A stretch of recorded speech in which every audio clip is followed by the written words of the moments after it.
thoughtful ideas and suggestions for guests and topics. Great events, programs, and student activities. All the factors are useful.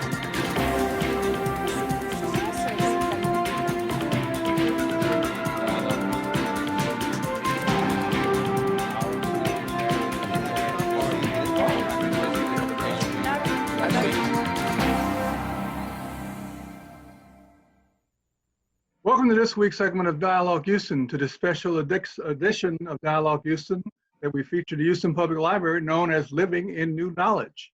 We will feature from time to time, on a regular basis, the great work and opportunities that the new knowledge arena allows us and awaits for us at the Houston Public Library. Since the early 1900s, 1904, the Houston Public Library has been serving the citizens of Houston. It is truly our link to the world. Speaking of our link to the world, if you do not have and yet your library card, that is your way to access all the opportunities at the Houston Public Library. You can have access, as always, free of charge to the great resources. All you have to do is get your card. You can do so by going online, and with your card and your PIN number, you can have all the access possible.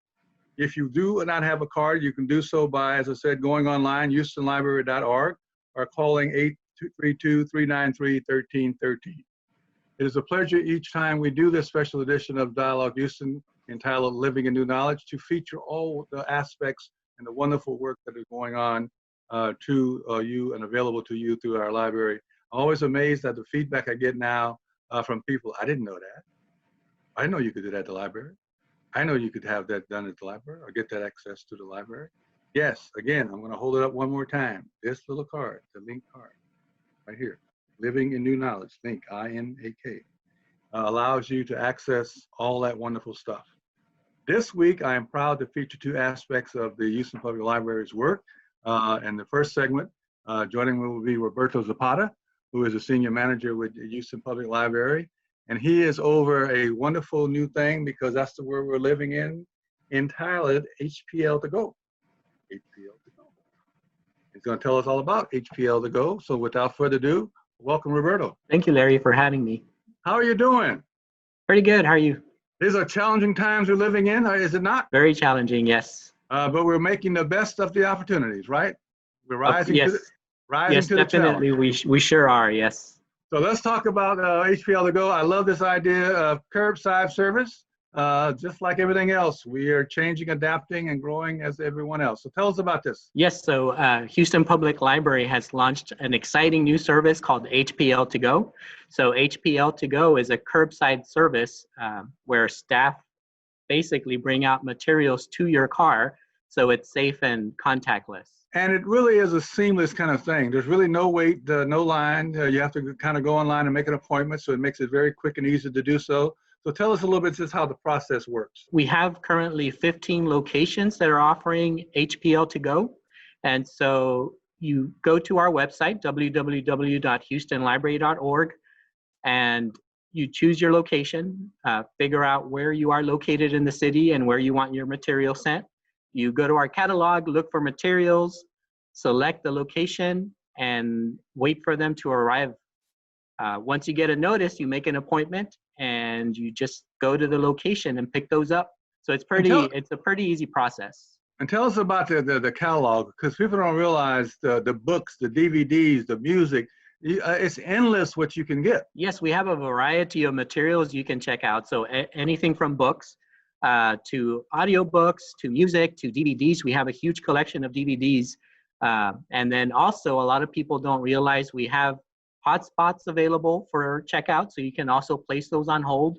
We have a selection of also laptops that can be checked out, and those are also available to be picked up at these 15 HPL to Go locations. So in this wonderful, I'm using the word intentionally here, in this wonderful world of everybody being stuck inside with COVID-19, the village laptop is essential for many people who do not have one or cannot afford to one, have access to one. You can get one through your library. Yes, so you can get one through your library. You get that to take home with you. And then, of course, you can use it for whatever you need to do. Just as we want to mention, because I think it's important always to emphasize it, even though people are aware of it, when the materials are returned back to the library, Everything is sanitized and quarantined for how many days until we issue them out again? Before we check them out, we quarantine them for 3 days. So they will stay there without getting checked in. After 3 days, we check them in, send them out to whoever placed them on hold or just reshelve them. So that process is ongoing because I see the materials being quarantined and sanitized and wrapped in plastic and sitting there Yes. just awaiting the next use. Tell us when we're looking for information, the staff members become very important here because to help to go through the morass of all the issues and stuff you're trying to find, sometimes you need help, and that's what the staff is there for, to really help you work through finding what you actually need. Another thing I think that is really important that we're still offering is you can still call your neighborhood library. So we still have staff taking phone calls, answering questions. If you don't have internet access, they'll be happy to take your HPL to go order over the phone, and they'll make sure that you get those materials sent to your preferred location. They're also there to answer any questions that you may have, just like we've always been. We're there to answer your questions. We're there to get you the help that you may need. And this is a live human being, by the way, a real person, not a machine or a recording. It is that personal touch that is so important still, I think, particularly in the environment we're in right now. People are looking for that personal touch and assistance and help. So as we get ready to do this curbside, we're now at 15 locations. I'm going to expand, I think, to some more fairly soon. Is that correct? Right now we're at 15. Of course, we're always looking at what's going on in our community in terms of COVID-19. So for now, we're at 15. I would just say continue to check our website for the latest updates on possible expansions in the future. And those of you who are working downtown in the One Allen Center, we have a book link in One Allen Center that also you can access to do this same process. Is that correct? Yes. So we do have the book link at One Allen that's available. So people working downtown can select that as their pickup location and have their basically just go down there and pick up their materials when they get a notice. What has surprised you, if that's the proper word, in this environment of HPL to go? What have some of the customers said and mentioned to you about this process? For the process itself, we've tried to make it as easy as possible for customers because we know, especially right now, we're in the middle of summer. So I also want to remind people out there that we do have a virtual summer reading program going. Yes, yes. And it is very important for kids to read this summer. So I think we've tried to make it as easy as possible. People are just happy that we're able to provide this service, that we're able to provide them with the materials that they hadn't had for a few weeks because we were closed. And we're happy to do it. We love to take out materials to customers. We love seeing the smile on children's faces when we do so. We've gotten some pretty positive feedback from this new process. Yes. Speaking of children, we still do our wonderful story times, do we not? And the story time piece is really virtual now, but a lot of different people are now involved in doing story time and presenting story time. And I got a feedback from a lady the other day who watched one of them. She thought it was a very creative way in which presented story time. So tell us a little bit about story time. So yes, we again, in this environment, we're adapting to this environment, and we're providing story times online. Follow us on Facebook. You'll get notices of when these story times will go live. We also have virtual summer reading programming happening through Facebook. So we have performers that are doing what they used to do at our locations. Now they're doing it live on Facebook. We have other programs. So we have craft times that are available through Facebook. Again, we've just adapted to this environment, and we know people are looking for things to do. We know they're looking for materials to read. So we're doing the best that we can to be able to provide those services right now in this environment. From a convenience standpoint, because I know things have been changing and adapting, the book drops locations, are most of them back open now and across the units? Yes, so you can go to any location, drop off your materials. So if you still have materials at home, you can take those to your nearest location. You can also bring your materials. So if you're ready to pick up materials and you want to drop the materials that you may have had from, before the pandemic started, you can take those to any library and get them checked in. So what do you see in the about a minute or two left we have here? What do you see as the next kind of phase of this? Because I think that's the way to describe it. It's been kind of phased as we phased in things and phased going forward. COVID-19 unfortunately seems to be with us and will be with us for some time to come. And then the ability to be clearly hunkered down and go out only when one has to, of course, with proper face masks and sanitation, et cetera. But I think this is going to be the new normal for a while. You see kind of the next phase and stuff of this being kind of different. What do you see coming down the pike? So I think for our next phase, and again, we're always looking at what's happening in our community with COVID-19, but we also know that people need access to computers, they need access to internet. So next phase will probably involve opening some libraries to provide internet and computer access on a limited basis. And again, just keep checking our website for those updates because we're adapting as we're going. And so a lot of times we have these plans, but we need to adapt based on what's going on out there in our community. Well, I think you hit the word on the nail on the head. It is about adapting. Mm-hmm. It is about adaptive leadership and being able to really respond and change as we go and respond to the issues that we have before us. I want to thank you for being on. Time goes by so quickly. Mm-hmm. I want to thank you for being on this first segment and part of Dialogue Houston this week. Again, Roberto Zapata, Senior Manager at Houston Public Library, and he always gives the website, as we all do, www.houstonlibrary.org. So please go and take advantage of all the opportunities there. And we really want to make sure we keep featuring and focusing on the great opportunities there available to you, to your Houston Public Library. Thank you again, Roberto. We're going to take a small pause and break.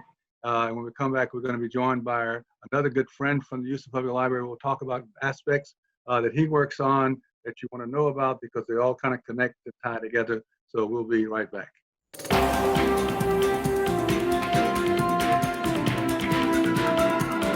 The census is when we count every person in each home in every neighborhood. Do kids count? We all count, especially kids and babies.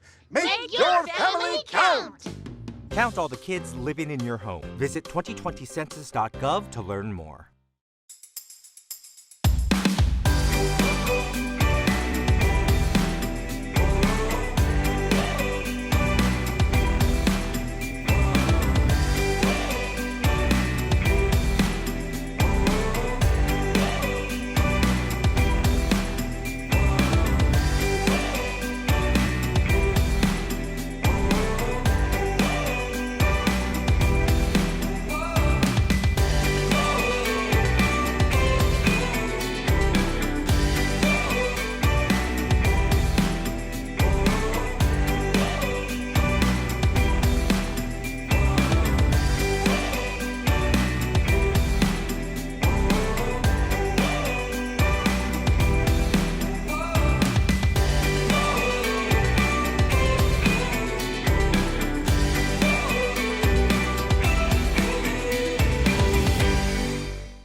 Community College is safe, clean, and open for learning. We're sanitizing our classrooms and reducing class sizes so you can feel good when you come back. Register now at hccs.edu/college your way.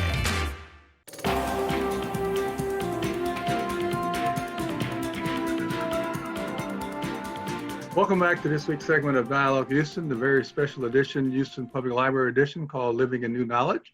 If you've been with us for the first part of the show, we're going to have a fascinating conversation with our good friend Roberto from the Houston Public Library. And joining me for the second part is none other than Ryan Bolden, who is the wonderful International Services Education Coordinator, who deals with a great myriad of the diversity of Houston, diversity within the Houston Public Library Network, and through international services and the related connectiveness. He and his team really gets to see and understand the breadth and depth when we talk about diversity in Houston, what we really mean, because it really is quite an undertaking, and they have done some great work, not only in that area, but adapting their programs to that broad definition of ethnic groups in our society. And the programs and materials, even the collateral materials now reflect that in the broad range of the individuals and the backgrounds in which they serve. So I'm very happy and proud to have Ryan on. Welcome, Ryan. How are you, sir? I'm great, Larry. How are you doing? Good to have you here. You No, know, great to be. y'all were going great steam with this living English face to face. You were growing it, developing it. It was catching on. You were providing it all across the network of the Houston Absolutely. Public Library, and then COVID-19 happens. Yep. I think a lot of people feel the same way. We were doing our best. We were about 7 or 8 months into Living English, which is the English learning program that we have here at HPL. And suddenly we had to stop. We had 15 locations, and we had all of the students that attend classes at those locations. I believe it was over 3,000 students in the year leading up to that. And suddenly we couldn't have class anymore. And it was tough for the instructors. It was certainly tough for the students. And we've just been trying to figure out a way to offer that service to people here in the city of Houston who, just want to learn. And we have to make sure that learning is accessible for everyone. Living English, the program that we're referring to here at the library, as it was before virtual, people don't realize that is a service that is needed by so many Houstonians, because of the makeup of the demographics of this community, ethnically speaking, who come to this country for jobs in the city. And learning English is a big part of their ability to move forward. And so we provide that service. But tell us a little bit some of the things that you've learned just in working with the people who come for the classes. What's their reality as they come to take part of these classes? I mean, this is Houston, so the reality is different for a lot of people, because we have students from all over the city, and they find themselves in different walks of life, and they have different English language needs. So the program was designed with that in mind. So Living English is designed for anyone who wants to learn English. You can pop in and pop out of class. You can start at any time. So it's not something where you need to register and commit to 6 months of a course. We meet people where they are. And we are working on English language skills, but we're also working on community building skills. We're working on trying to bring people together around the library, through the library. So they're not only learning English, but they're also getting to know their neighbors, and they're understanding what it means to be a Houstonian, what it means to be here in Houston. Well, it really is that civic aspect of what it means to be a citizen. It's also that aspect of learning about your neighbor, all kind of rolled into one. And helping them to understand that part of being in a democracy as a citizen in this country is that civic engagement, civic responsibility they have to each other. And I think that really comes across as you get those communities of different ethnic groups together, as they among themselves talk and grow together. Yeah, I would absolutely agree with that. And if you attend one of our classes, that's exactly what you'll see. You'll see people from a myriad of countries. I think in our online class recently, we had 10 students from 8 different countries, which was incredible to see. And that's not uncommon when you go to some of the locations. If you had gone to some of the locations pre-COVID, you would have seen something very similar. And these people are sharing their experiences, and they're having these great conversations while they're learning together. And the instructors, I think, if they were here, they would echo this sentiment, but they learn just as much from the students. Right. Really, it's a true community when you walk into those classrooms. And for an immigrant to have this sense of belonging very quickly through this process and have an extended family becomes a very important aspect of their acculturation into becoming a citizen and becoming an American. And I think part of that is to look at how this service that we're providing to these communities of color and the variety of that definition allows them to really begin that process a lot quicker in some ways than they would kind of doing it as I've attended and helped a few classes English. The old way was sometimes interesting. Now this is a much better process. It shouldn't be like studying for a driver's license test. It should be absolutely not. A little bit more interactive and a little bit more livelier than that. And y'all do that, and y'all do that so well. So. Yes, really, that's really a key to what we're trying to do here, because there are so many opportunities to learn English. If you're just looking to memorize vocabulary and look at grammar, you can do that. I mean, we have so many resources here at the library, but if you're coming to our classes, you're looking for something more than that. You're looking to practice in real world situations.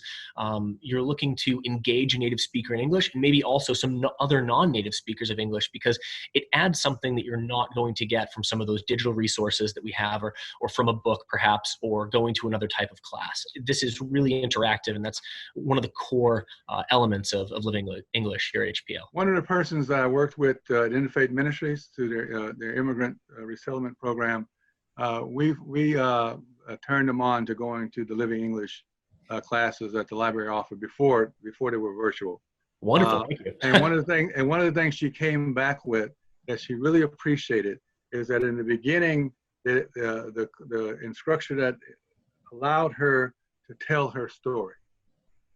And each one of them had a chance around the circle, around the classroom, to tell their story of how they got here, why they're here, the struggles they went through to get here and to this country, and why it was so important now for them to learn English, and not just to learn English, but to master it and learn it well, because they really wanted to use that as their helping them in their stepping stone process to move forward in their career and in their life. So speak to that a little bit, if you. Well, the Living English program has 25 different lessons, and they all specifically focus on a different element of living your life here in Houston. So if we are talking about working a job, we actually just did this the other day. We talk about what it means to be at work, what it means to interact with other people at work, to work with your employees, with customers, with a boss, and people share their work experiences. We talk about first job, we talk about current job, where we hope to go. And like you said, sharing your story and sharing your dreams and aspirations is a part of that. We also talk about family, and we talk about law and your rights. So every time one of these topics comes up, it allows students to kind of explore, how is English going to help me achieve this? And what do I really need to know? What is my goal within this lesson? And the students can kind of tailor it to themselves. Even though we have that set curriculum, they can make it their own as we work through the lesson. Tell us about those, because I was amazed when I finally got the whole set and looked at them. Tell us about those 25 booklets, because the intentionality and mindfulness that went in creating those to cover each individual aspect of life. Yes. What it means to be a citizen living in a community and interacting with the various components of life are well thought out, well done, because they really give you that fabric and a full picture of kind of the breadth and length of that. Speak to those a little bit, if you will. Well, for every lesson, there is a handout, like you mentioned, that the students are given. And nowadays, you can actually find those on the website at houstonlibrary.org. You can find all 25 of the lessons, and people can download them for themselves. But those were all developed in-house. They were developed by instructors and members of the staff here at Houston Public Library. They did a fantastic job, but they were developed in conjunction with our students and what they said they needed. So we listened and we adapted what we were doing here at the library to fit what they were telling us. We took that feedback and we ran with it. So every single one, you'll find vocabulary that is kind of set to that topic. You'll find activities. Before COVID, it was a lot easier. We have realia and kind of tactile activities that you can participate in, which is so fun, whether it's cooking and baking, where, there's a whole cookie making aspect to it, or we have one on clothing and style and hygiene. But there are actual things to hold and feel and share and play with, which makes it fun and engaging. And the staff put those together, which is just great. You'll also find grammar. So of course there's a grammar aspect to it because we'd expect that in an English lesson, but it's all rolled into a nice 4-page booklet, and we base every single lesson off of that. Now, the beauty of this is that even though there is this set curriculum, every single instructor kind of takes it in their own direction, and they take it to meet their students' needs. So certain activities you could spend a lot longer on because you think, oh wow, my students are really engaged by this particular part of the lesson, so I'm going to stick with this a little bit longer. So while it is this prescribed lesson, the creativity of our staff is still paramount when it comes to delivering it. Let me just play the future a little bit. Okay. So what does the next, let's say series 25 to 30 booklets, what do they look like? What do you think now are the issues that we should cover going forward? Because we've done such a great job with the baseline, with giving them the foundational things that they need. Where do you see this next era going, perhaps? It's a great question. We've actually been talking a lot about this. We've had a lot of time during the COVID closure. And I like to put the next 5 lessons, but I've been looking at it a little bit differently. Instead of changing from 25 to 30 lessons, instead, we'd like to just take those individual lessons and add what we need to add to make it more well-rounded to fit where we are now. So even a year ago, the world was a much different place than it is now. Right. You know that better than anyone hosting a show like this. But certainly in the past year, we've realized what needs to be added. And we're going to be tweaking those lessons to make sure that they're still applicable to our students and that they can come back, because we have students who've gone through all 25 and they still come back to the library. Oh, yeah. And they're coming I can back to see have that. those conversations. Yeah. So we love that. And we want to make sure that they have the materials they need and that we are offering even more content. And we have kind of an expansion of what we've done for the instructors and for the students. I had a thought sitting here that it might be great to feature on this segment of Dialogue Houston, the library's part of it, some of your students who have gone through and quote unquote graduated or have moved on, who come back, because I think their sense of civic right now may be even greater than even the native born citizen who takes a lot of this for granted. Yeah, What I found from, you know where I'm headed. What I found from the immigrant community and those learning English, they have sometimes a greater sense of what it means to be part of this because they want it, because they understand how important it is, than even some of us who kind of grew up in it, who take it for granted and therefore don't have that same sense. Absolutely. I mean, there's so much, they're putting in so much work for this. And, you know, that can't be said for everyone. For myself, English is my first, my native language, right. And it's something that I never had to struggle with. And when you're on the other side of that and you're working so hard to achieve all of this, I think it puts all of it in a different light. I think it puts the idea of what it means to be a citizen and what it means to be civically engaged in a far different light. So I think that may be something to look at down the road a little bit as we proceed. Yes, absolutely. Listen, unfortunately, we're at that time already. Well, it's been a great conversation. I appreciate it. We've run out of it. Always good to talk with you and good to have you now on this segment on tape here for this part of the show. Look forward to your work and the progress in this area. Again, thank you, Ryan. It's always good to meet with you and talk with you. Thank you so much, and thank you for having me. All right. Thank you, sir. All right. I'll try to wrap up this little segment here. I have lots of thoughts. You know, Houston, the 4th largest international diverse city in this country, is growing and changing in that direction every day. A city of persons of color, you can call it that, you can call it a city of majority, minority, however you want to phrase that. But going forward, I really just think about it as we and us. And how are we and us going to grow together? And how are we and us going to provide a greater future for everybody, not just to survive, but to thrive going forward? And so we're going to keep featuring aspects of that, not only through the library, but through Dialogue Houston and other things we do, because we have to get to that common humanity. We have to get to that solidarity. We have to get to the understanding of who we are as human beings in relationship to other human beings. Not the I and me, but the we and us. Not the individual, but the collective. And those things become very important going forward. They tell me I got to get out of here because of time. So as always, we look forward to you joining us in future segments of Dialogue Houston, particularly this part of the show, Living in New Knowledge. Until then, as always, be safe, be well, peace, power, and love.